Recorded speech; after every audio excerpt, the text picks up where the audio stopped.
So first, for compliance, like with your product requirements, define your compliance requirements at the beginning of the project.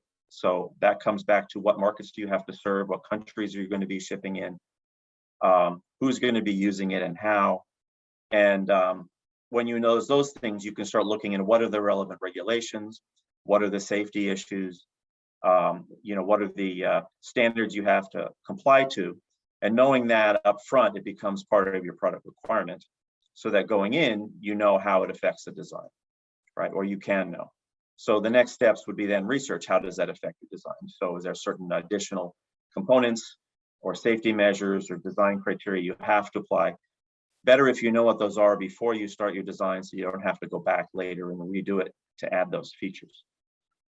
Once you have a prototype, a design concept in place, it's a good idea to engage the relevant test labs and compliance specialists who can review your design and make sure that what you've done actually is going to be feasible to pass.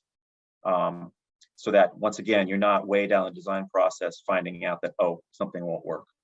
And then finally, just allowing enough time in your development schedule to do those analyses and to actually conduct lab testing, which can take 6, 8, 12 weeks sometimes.